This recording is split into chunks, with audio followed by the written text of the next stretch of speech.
of my father's. He had not been to prep school, one of the fancy prep schools on the East Coast. He went to public school in California, which I do believe they must have had extremely good public schools back then, because Chuck Spofford was quite a scholar, and he was a very good musician. And very high up he became after World War II, which he served in Europe as a lieutenant or something. After he got out, he was promoted way high up to one of the top positions in NATO, the North American Treaty Organization, and went on to be very influential in diplomatic circles. This is coming from being a boy in the public school system in California, rising to just really the highest heights imaginable. So that's Chuck. The other members that are shown there are close friends of my father's, Rebel McCallum and Fred Haynes, I think. I'm not going to tell you where they all are. My father is in the picture somewhere there in the second row, I think. And Edwin Blair, who was called Mr. Yale always because he was a great fundraiser for Yale. So he was Mr. Yale. He was also the gentleman that invited my dad to go out to Bohemian Grove for 1 week or whatever it was. That it was through Edwin Blair that my father did go out there, and when he returned, he wasn't terribly impressed with what was going on there. He said the food was excellent, the lectures were pretty good, everything was done very nicely, but he would never go back.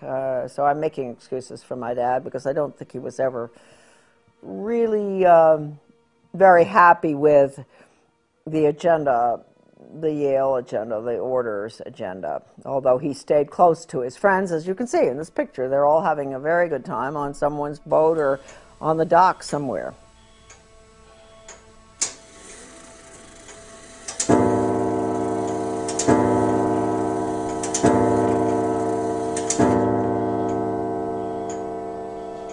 This is the Skull and Bones grandfather clock.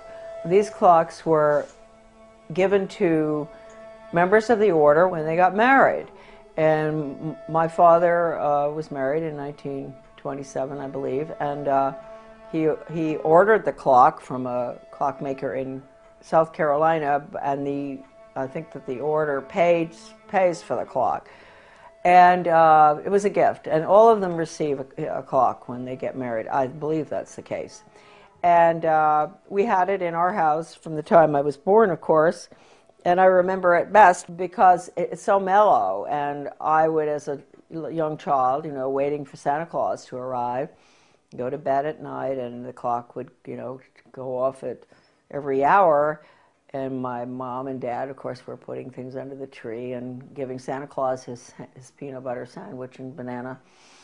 And I was sleeping and listening to the clock. And then finally around 5, it would strike 5, then 6, and I'd know, well, I can get up now. And I'd run down, and Santa Claus had been there, and the sandwich had been eaten, and the clock would strike 6:30, and then everybody would have to come down and deal with me. So I just have great memories of the clock. And what the significance is with the clock, Dad used to always say, he was very firm about that. He never told us why, but don't ever let the clock wind down. Keep the clock wound sharp. And always keep it 5 minutes ahead. And what that means, maybe it means they're 5 minutes ahead of everybody. The order has to keep 5 minutes ahead of all of us. And don't let it wind down, because if you did that, they'd be getting 5 or 10 minutes behind or more. And as a member of the family, you never talk about the order. My father never discussed anything about the order of any significance, really. Although, as we said earlier on, most of his friends were very close. Very close friends were the order, and all of them, all the ushers in his wedding, were Skull and Bones. The order, and friends all the way through life.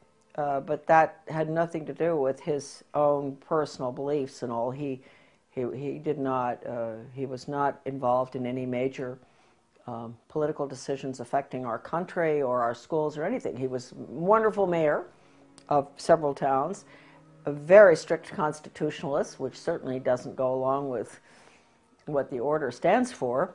I mean, he would really cause trouble on the board if anybody deviated from the Constitution. So that's just a little bit of a defense of a member of the order, my dad. And as you heard earlier on, you know, before he died, he did say that he would help me if he could, if he had longer, right? So hopefully there are more members who've come to that conclusion, and maybe someday we won't have a problem with the order. I hope that the order doesn't continue causing all of us the problems that it's caused in the past, though, especially in education. Now, we're going to get into the books. The books were originally, they'd never published the list of members in book form before. At least that's what my father told me. One day when he was ill, this is the catalog of the membership of living members, volume 1. I think it's around 1978, the date on this. Well, that one's 1977. Let's take a look at this. Oh no, see, this is October 1983. This is what happened. I was taking care of my father. He was dying of cancer in New Jersey, and my sister and I would rotate, go down there. We didn't want to put him in a nursing home. So one day, it was pretty close to the end of his life, the mail brought these 2 books in the mail, which are, one is this one, Volume 1, The Living Members, the catalog of the living members as of 1983. And this is the catalog of all the members as of May 1977. This is the living and the dead.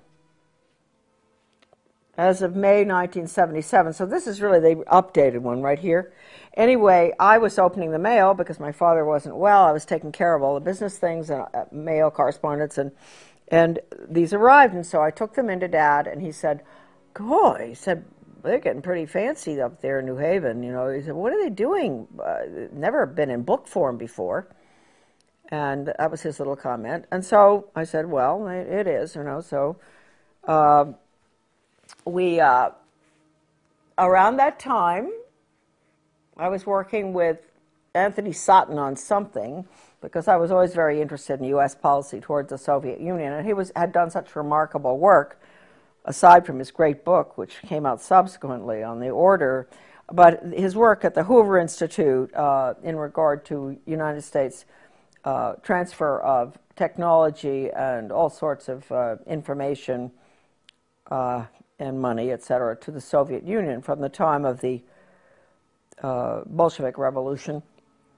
And so Sutton was very highly respected in that field, and he told me, it just was a fluke really, that he happened to call right at the time when the books had arrived, because he said he couldn't understand what it was all about. And I said, "Well, you may be interested, I think, you know, in the order at Yale." And he said, "I am." He said, "I am interested in that." He said, I don't understand the connection." And I told him that I had the lists in book form.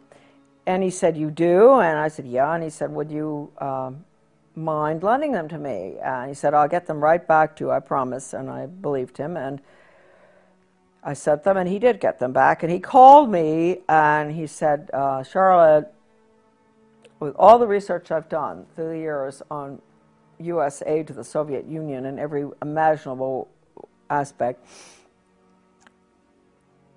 once I got these lists copied," he went to a copying place to get it done. He must have done a pretty good job because they're still in good shape. I put them down on the dining room table, and I looked, and all of a sudden I knew I had found what I was looking for.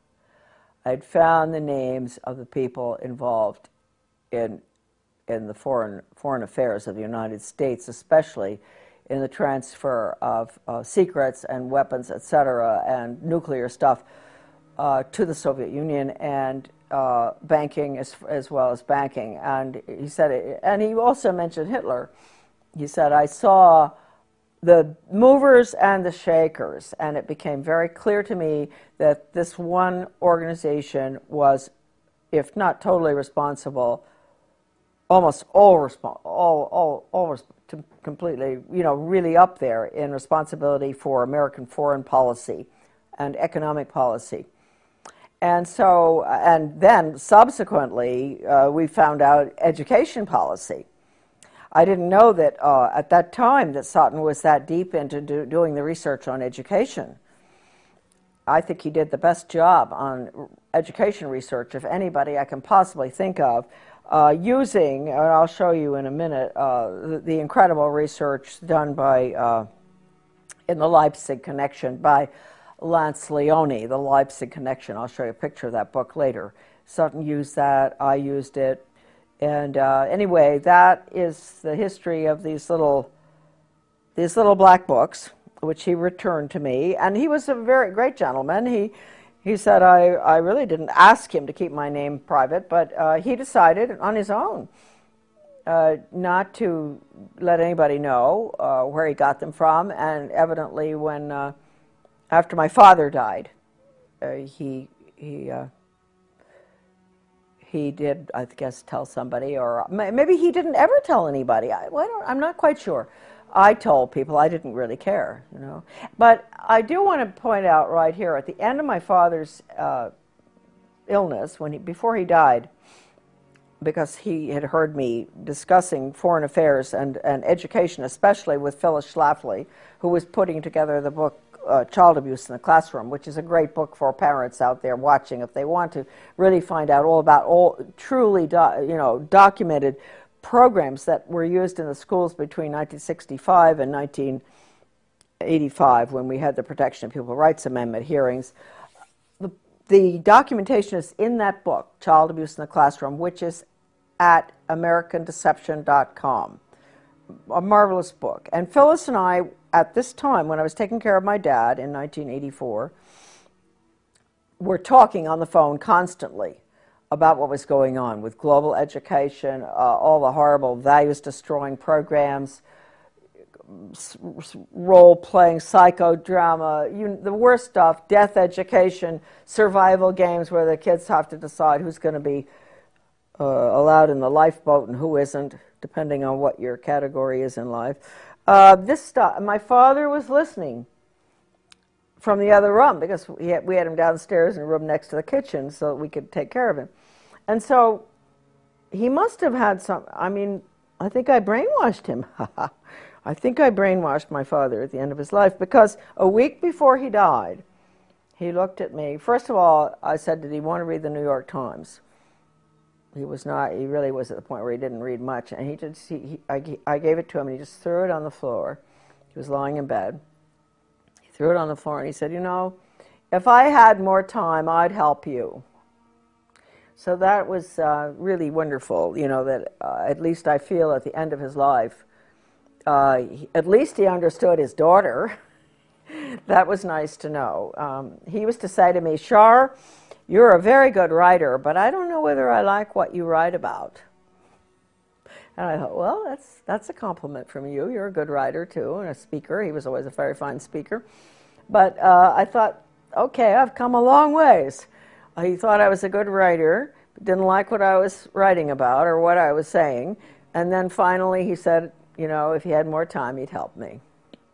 So you can say that I'm not making excuses for Skull and Bones members, but you could say that a good percentage of each class is really quite innocuous, even though they may still go to the island, where they have the camping and all that, and Dad did that, and even though they may be bound to vote for the Skull and Bones candidate, like my father always voted for Bush, and my mother was a Southern conservative who would vote for Barry Goldwater, or make a mistake like I did and vote for Reagan.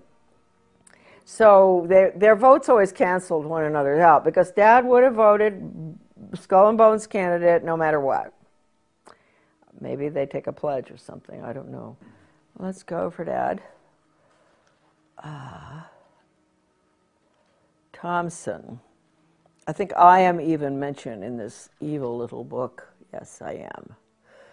Thompson, 1924. There's Thompson.